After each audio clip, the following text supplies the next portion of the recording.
Gilbert. How you doing? I'm the guitar player for the band Mr. Big, and welcome to my guitar instructional video today. I'd like for this video to talk about some of the things that I feel are the most useful for playing rock and all its different forms. There's so many nowadays. There's, you go into a record store and there's not just rock, there's blues rock.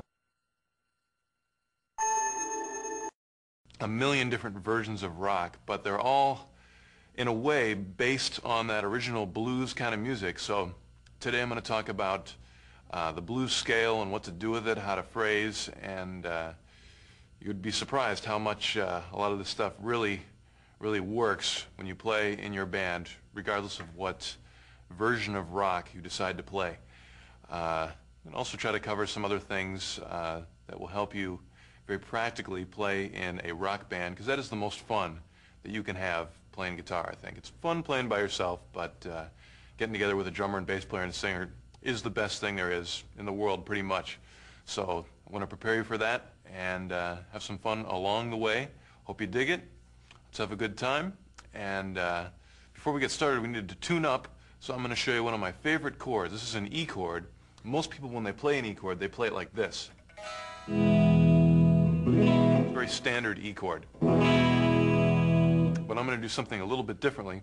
Instead of using that G sharp note right there, I'm going to move that up to this B note.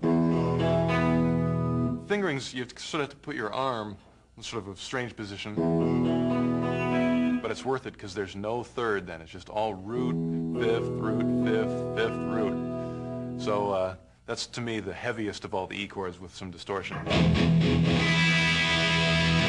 That's pretty cool. Let's try tuning up to that. Make sure I'm in tune too. There we go.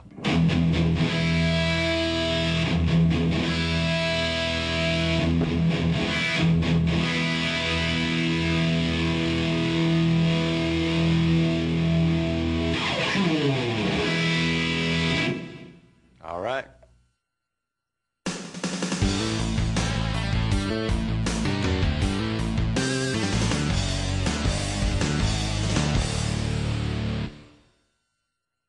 All right.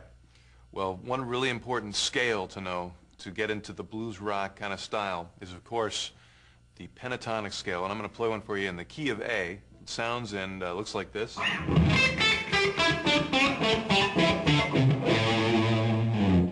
If you've been playing guitar for any amount of time, you've probably seen and heard that scale before. The whole trick to it, or not even the trick, the art to it, is to make that scale come alive with all sorts of things that I'm going to show you coming right up here. I think one of the biggest things is vibrato, which really is one of the coolest things you can do on guitar. You know, if you listen to a piano player, they can do great stuff, but they can't do vibrato. And the instruments that can do vibrato, like guitar or just about any string instrument, really a lot of the character and the style of the individual player comes through from the way they do their vibrato. And on guitar, there's a lot of different techniques to get vibrato. I'll show you my favorite way of getting it, which is to use my wrist on my left hand. And the way I do that, because obviously your wrist isn't touching, you don't play with your wrist, you play with your fingers. So, but luckily for me, my fingers are connected to my wrist. So if I move my wrist, my fingers can't help but move also, as you can see right there. I can keep my fingers still, but it actually changes position when I move my wrist. And the same thing happens on the guitar. If I play a note, like this here C note, and I'm actually not even moving my finger, it's my wrist that makes the whole string and my finger move. So you can see this part of my hand going up and down, and my finger's not doing that. It's just staying in one place and moving like that. And I always have this part of my hand, the top part of my finger, on the bottom of the fingerboard like that. And I use it as a pivot. So my hand just goes like that, my fingers stay straight, and the note moves.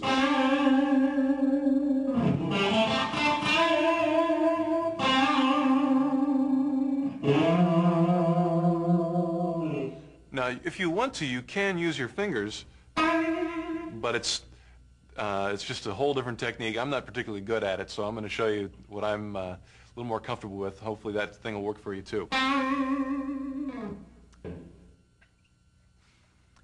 one way of treating the pentatonic scale that works really well for making it more musical also is involves some bending and vibrato. Basically what you do, I'm going to take an E pentatonic scale this time,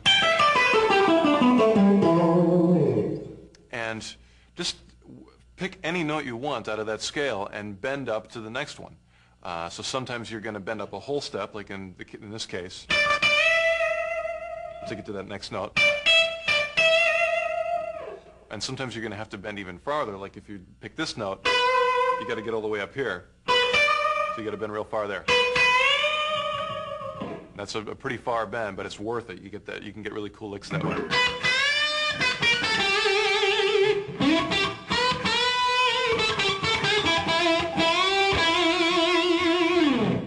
And you can do that on just about any note in the pentatonic scale, just as long as you bend either a whole step or that minor third to the next note. You have to know the scale fairly well to be able to figure that out.